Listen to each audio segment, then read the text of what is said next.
तो देखा आपने किस तरीके से सोमनाथ ज्योतिर्लिंग जो है वो ना सिर्फ आस्था का केंद्र बल्कि कैसे वो हमारे स्वाभिमान का भी प्रतीक बना।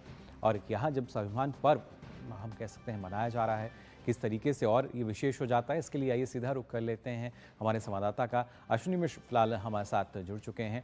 अश्विनी, जानना चाहेंगे आपसे, अगर बात की जाए क्योंकि सोमनाथ स्वाभिमान पर्व का आज तीसरा दिन है, क्या कुछ अपने आप में विशेष रहेगा? आज प्रधानमंत्री भी वहां पर पहुंचेंगे, किस तरह की तैयारी की गई हैं और कैसे जो ये स्वाभिमान पर्व है वो और खास होने जा रहा है? जी मुकुल, मैं यहाँ के दृश्य भी दिखाना चाहूँगा। बेहद खास है, मनोरम है, नयनाभिराम है। किस तरीके से मंदिर जो कि हमारी गहन आस्था का, अटूट आस्था का, अटूट श्रद्धा का सहस्राब्दियों से प्रतीक है, उसे बेहद सुंदर तरीके से सजाया गया है। क्योंकि 8 से 11 जनवरी तक सोमनाथ स्वाभिमान पर्व का आयोजन है। आज प्रधानमंत्री नरेंद्र मोदी, देखिए अगर जो आवाज़ आपको मिल पा रही होगी, ओंकार की आवाज़ है। ये 72 घंटे से अनवरत अखंड ओंकार का पाठ हो रहा है और ये अनहद नाद कहीं ना कहीं पूरी दुनिया में सुनाई पड़ रही होगी, पूरे देश में सुनाई पड़ रही है। देश के अलग अलग हिस्सों से लोग इस पर्व के साक्षी बनने के लिए सोमनाथ भी आ रहे हैं, स्वाभिमान पर्व के। और निश्चित तौर से आज इसका तीसरे दिन जब उद्यापन होगा तो प्रधानमंत्री नरेंद्र मोदी सायंग में इस ओंकार महाजाप के उद्यापन पर्व में खुद सहभागी बनेंगे, यहाँ पर वो इस आयोजन के सहभागी और साक्षी बनेंगे। कल की अगर बात करें तो कल जो है सोमनाथ का जो अब तक का 1000 वर्षों के इतिहास में जिन महान बलिदानियों ने यहाँ पर अपना सर्वस्व बलिदान किया, 17 बार से ज़्यादा आक्रमण किए गए सोमनाथ को ध्वंस करने के लिए, लेकिन कोई हमारी आस्था को नहीं डिगा पाया। और लेकिन उस क्रम में जो अजस्र अटूट हमारी आस्था की धारा रही और जिसमें जो सहस्त्र बलिदान हुए, उन सहस्त्र बलिदानियों को समर्पित करते हुए शौर्य यात्रा निकाली जाएगी। 108 घुड़सवारों के साथ शौर्य यात्रा का जो प्रधानमंत्री नरेंद्र मोदी शामिल होंगे, संत सन्यासी, अनेक महात्मा, वो लोग शामिल होंगे, यहाँ के जनसामान्य लोग शामिल होंगे। और जो कि कृतज्ञता ज्ञापन है उन महावीरों के लिए, शहीदों के लिए, हुतात्माओं के लिए, जिन्होंने सोमनाथ के रक्षा के लिए, राष्ट्र की अस्मिता की रक्षा के लिए, राष्ट्र के गर्व की रक्षा के लिए अपना सर्वस्व होम किया। 1026 में महमूद गजनवी ने यहाँ कुत्सित प्रयास किया, बर्बर आक्रमण किया। उसके बाद औरंगजेब समेत, इल्तुतमिश समेत मुगल काल में अनेक आक्रमण होते रहे। लेकिन ये सोमनाथ इस बात का पर्याय है कि कैसे विध्वंसकारी मानसिकता का विध्वंस होता है। ये पर्याय है कि कैसे बर्बरता पर जो है, क्रूरता पर जो है सहिष्णुता की विजय होती है। किस तरीके से हिंसा करने वाले समाप्त हो जाते हैं, इतिहास में स्थान नहीं पाते हैं, और अहिंसा परमो धर्म और यतो धर्म ततो जय का जय घोष करने वाली सनातन संस्कृति का परचम हमेशा धर्म ध्वजा लहराती रहती है।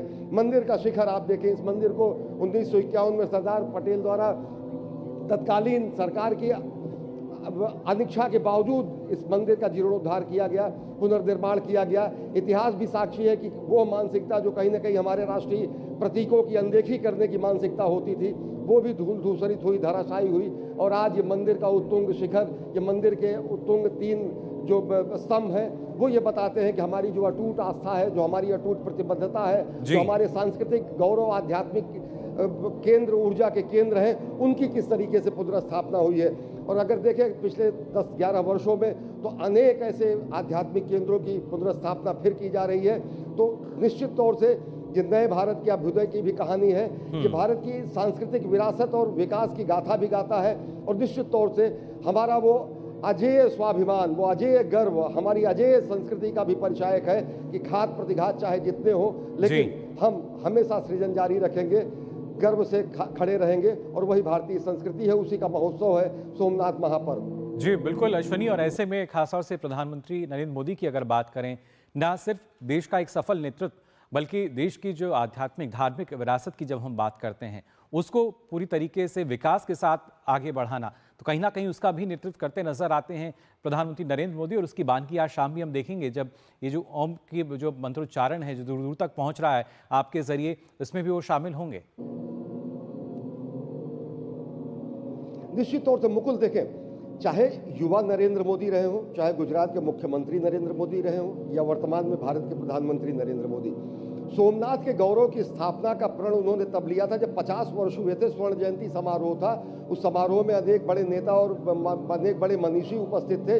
तब उन्होंने कहा था कि सोमनाथ को और ज़्यादा पुनर्विकसित, पुनर्विस्तारित किया जाना उनका अपना लक्ष्य है। उन्होंने ये भी कहा कि किस तरीके से इसको धर्म, कर्म, आध्यात्म, शिक्षा, संस्कार के वैश्विक केंद्र के रूप में स्थापना करना उनका धर्म है।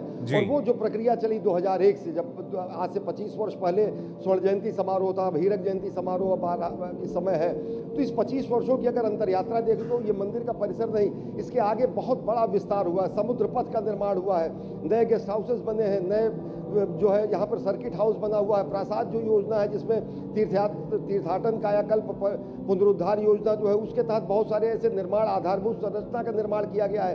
तो मंदिर तो हमारे आध्यात्मिकता और आस्था के केंद्र तो है ही, साथ ही साथ इस सोमनाथ के समूचे क्षेत्र के विस्तार के साथ जो कहीं ना कहीं गिर सोमनाथ एक जिले के रूप में, इसका जिले की इकाई के रूप में भी जूनागढ़ से विभक्त करके इसे स्थापित किया गया। तो चाहे प्रशासनिक रूप से हो, चाहे वो सामाजिक रूप से हो, चाहे वो आर्थिक रूप से हो, पर्यटन की दृष्टि से हो, धार्मिक दृष्टि से हो, आध्यात्मिकता की दृष्टि से हो, समूचे क्षेत्र के उन्नयन और विकास में अभूतपूर्व योगदान रहा प्रधानमंत्री नरेंद्र मोदी का। एक साथ देखा जा सकता है, कृतज्ञता ज्ञापन करने आज पहुंचेंगे भगवान सोमनाथ के चरणों में। जी बिल्कुल, और वो ज़ाहिर तौर अपने आप में बहुत ही भव्य तस्वीरें जो हैं हमारे दर्शक उनको देख पाएंगे शाम के वक्त जब प्रधानमंत्री वहाँ पहुँचेंगे। फिलहाल बहुत बहुत शुक्रिया आपका अश्विनी, हमारे साथ जुड़ने के लिए। तो हमारे संवाददाता अश्विनी मिश्र बता रहे थे किस तरीके से अगर बात की जाए स्वाभिमान पर्व की, जी हाँ, यहाँ पर न सिर्फ आस्था और विश्वास की जब हम बात करते हैं, बल्कि कैसे भारत का एक स्वाभिमान जो है वो भी सोमनाथ में हमें नज़र आता है। जो ध्वज पताका लहरा रही है वो भी एक स्वाभिमान है कि ये अब नया भारत है जो विकास को भी लेकर चलता है और साथ ही साथ अपनी विरासत को भी संजोना भी जानता है और उसको भी लगातार आगे बढ़ा रहा है।